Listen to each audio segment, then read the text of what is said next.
Alright, this is my review of a 2012 Chevy Impala. Unfortunately, there's no SS, so this is my SS version.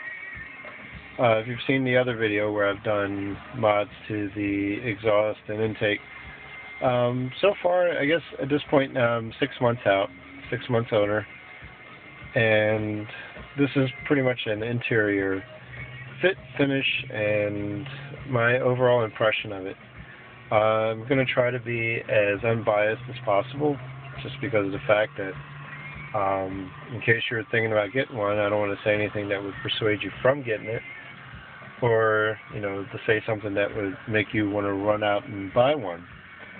Do your research and see if it's what fits you the best.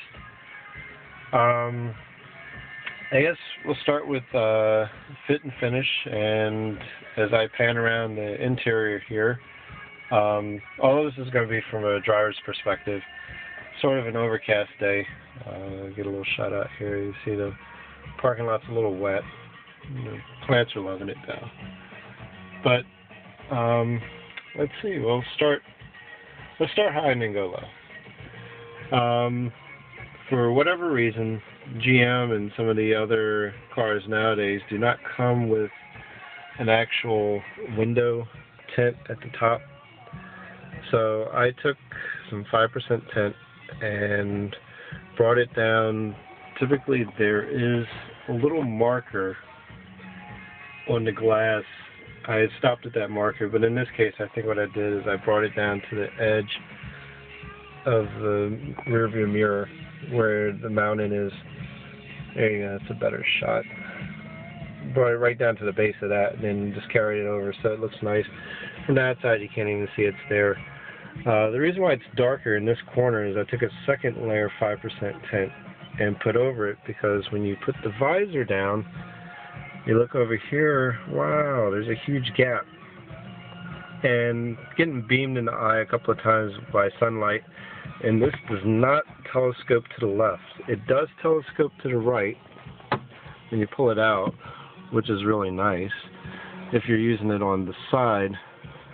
But for everyday driving and you're trying to get the sun out of your eye, there's no way to do that. I don't know why GM figured it wasn't necessary to do that, or I guess they figure all their drivers wear sunglasses. I'm not really a sunglass driver. This little notch right here, that's for the easy pass. Not sure if the little beading that's in the glass right up there interferes with it, or if there's metallic in the actual tint. I know on my other car I have metallic in the tint and it actually blocked the signal. But my transponders are a couple of years old, so I'm going to get new transponders and see if that fixes it. But that is something else I'll fill you guys in on later. Did the same thing on the other side with the tank, because you can see there's a gap there also. So it helps the passenger out so they don't get beamed in the eye either. We have the home link, which for me is not really a big deal. I don't have a garage, so I can't home link to a garage door that I don't have. Mic for the, I guess, OnStar or for the Bluetooth hookup. Sunroof controls are there. Pretty much standard. They're not really intuitive like they were on other cars where you hit the one that says open, one that says closed. The one that points back towards the back of the car is open, the one towards the front is closed. And if you got to double tap it to actually get it to pop up and then open, and the glass slides out. Because the top is wet, I'm not going to open that. But that's something that I guess I'll show you another day. As far as fit and finish goes, let's see, we'll go over here. You can see right there the seam right in the door where the door meets the dash. It's a nice even seam. I'll come over here, and the one on the driver's side looks like it's rubbing. Now the car is brand new, and I'm not going to nitpick, but I noticed that one day I was waiting for somebody, so I was admiring the car in the sunlight and saw that, and I was like, wow. One of my other pet peeves is the dash has this nice hard plastic, which they textured it, which looks nice, but it scratches real easy. You can see there's a scratch right there. And how that happened, I have no idea. I think my girlfriend, when she got in the car with her bag or something, scratched it. Another pet peeve, there's no lock on the glove box. And there's no lock on the center console, which is down here. There's no lock on that. There's no park, drive, neutral, reverse indicator on the shifter. I don't know why they did away with that. It just looks plain. I sort of like the old school where you had that marking on there. Same thing on the door panels here with the hard plastic. It's sort of like a foam coated hard plastic. It's nothing nice, like you don't get a leather insert in this area. It's just that all hard rubber textured plastic. And then you have hard plastic here. But, you know, it is what it is. But you have pockets everywhere. You got a pocket here, pockets down here. Over on the passenger door, parked it there. Some pockets up there. Chrome handles look nice in this type of weather, and the chrome trim down here looks nice. But when you get a nice sunny day and the sun comes through the window the right way, you get a nice reflector of sunlight right in your eye.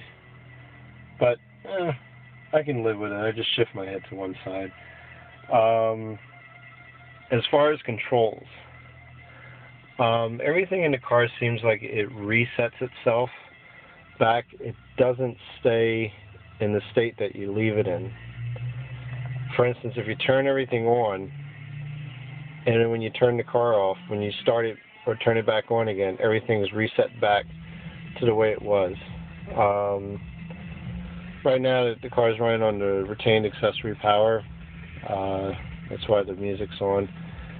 And the stereo and everything's great. The one thing I found with the stereo is if you got the CD playing and you switch back to the radio and you hit CD again, oh, well, there goes the retained accessory power.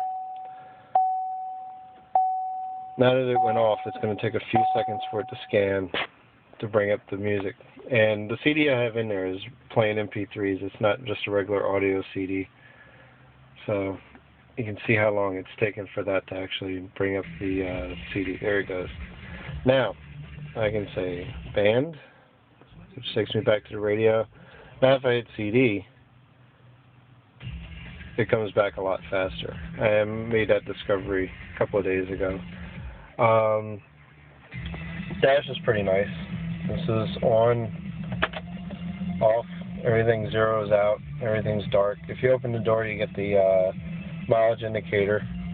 It tells you what your mileage is. So if you're going to get service, the last thing you see is you get ready to close the door is what the miles are. Let's see, we'll start the car up here. And I'm just about due for service. As you can see, it's telling me to change my oil. One thing I don't like, when I put the fog lights on, we get a green indicator. And a few times I've thought that was the turn signal that was on. I don't know, they could have picked another color for that.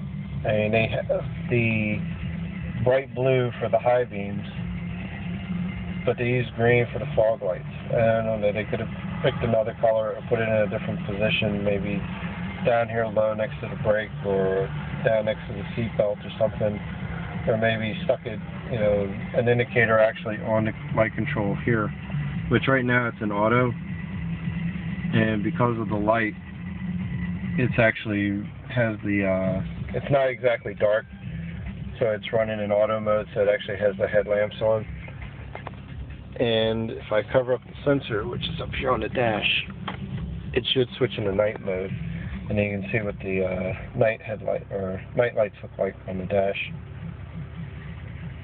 It takes a couple of seconds for it to flip over, if it'll do it. Let's see. While we're waiting for that, over here on the steering wheel, you have your cruise control, And right behind it, you have these little markers that have what looks like a star with a plus in it and a star with a minus in it. That's for the shifter. There's no more low 3-2 or 3-2-1 when you shift into low. You put it into low, and as you can see, the dash went into night mode here. Let's pull that off so we get back to daylight. And what I'll do, I'll put it in low, and you can see on the dash there, it's in 1. If I push the up, I can set the high limit, so it'll actually go through and it'll stop shifting at the 4th gear, or I can back it down to 3, 2, 1. And this actually works on the fly, so if you're driving in winter weather, you can set it at 6, put it in low, and if you come to a hill and you need to back it down in the gear, you can hit the button on here. Sort of a paddle shift version. I haven't played with it in any kind of sport mode. I'm not trying to chew the transmission up just yet. And then you go back into drive, the letter disappears, and you're just in normal drive with the 6-speed. Let's go back to park here. As you see, the fog lights is on, and we have that on. Now, if I turn the car off and then turn it back on, the fog lights are off. For me to get them to come back on, I have to push the button and turn them back on. Not something I really like because, you know, I used to set everything I liked and it would always come back to that way. Now, I have to set it every time, so it becomes, I guess, repetitive, and I sort of dislike that. There's a lot of disconnects between the driver and the computer, or the driver and the car. The computer takes over a lot. Like if you hit the button on the lock here, it's electronic. There's a slight delay from when you hit it, and then the computer actually registers that you hit the button for the lock, and then it signals that it's going to lock. Oh, by the way, with the auto light here, you can't actually take it out of auto mode. Farthest over, you can shift it over to off to actually switch the lights off, but it will stay in auto. You can't actually turn it off. Then there's parking lights and then on. You have your driver information center here. You hit that, it takes us back to a trip.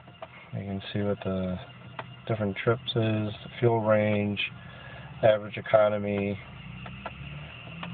average speed. We're up to 4,100 miles now. After 6 months, that's not too bad. There's a couple other settings on there for the programming. And that's mainly more or less for features and lights. I think I covered it. Oh, there's one other thing I forgot. The air conditioning. No matter what you set this at, you can have it heat cranked all the way up and have the fan turn all the way up on it. So when you set the remote start on it, when you do remote start, depending on what the temperature is, if that's reading over 50 degrees, or it's either 50 or 55 degrees outside, you're either going to get into an ice cold car or a nice and warm car. So if it's 55 degrees outside and you think that's chilly for yourself, the car seems to think that you need air conditioning, and it turns it on, no matter what these controls are set at. You can even have them off, as it is now. This is the off position. If you do a remote start on it, it will come on with the air conditioning and start to chill the car out. One other thing I found is if you shift this over to the, I guess, completely on the foot, you can't do a recirculate the air. It forces you to keep it on the outside air, and it also runs the compressor, which I guess will affect your fuel economy. So if you want to keep the vent open, you can shift it there, which allows you to do that.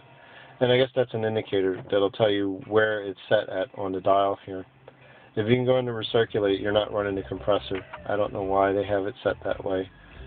The other thing, the rear defogger, I haven't experienced it yet, but if you turn it on, it doesn't seem like it goes off unless you actually turn it off. And you hit that, that's the indicator for the rear defogger there. So, and push button for the air conditioner. And I guess it's blinking because the car's not running. The car's on, but it's not running.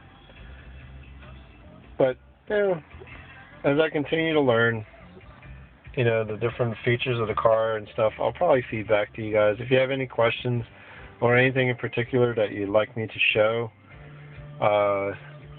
please send a comment, and I will, you know, make it a point to come out and shoot a quick video on it. Other than that, we got the Bose stereo speakers here. I'm not sure if the head unit is actually a Bose head unit. I'm going to guess and say that's AC Delco.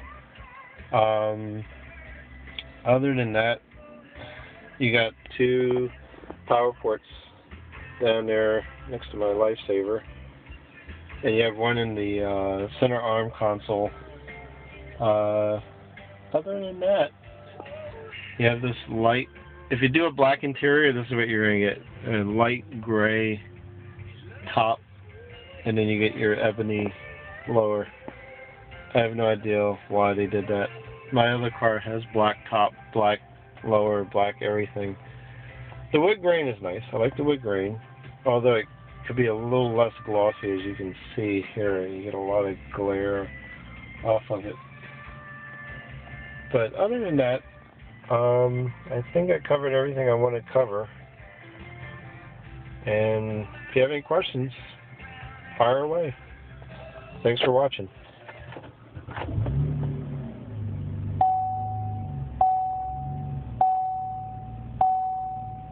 Oh, I just figured I'd start the car up. For those of you that are wondering, that know that I have the Flowmaster Series 40 on the car, and you were wondering what it sounds like in the car.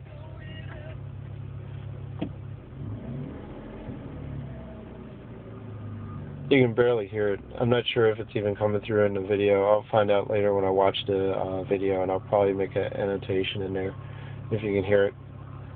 But, yeah, thanks for watching. If you have any questions, remember, shout them out.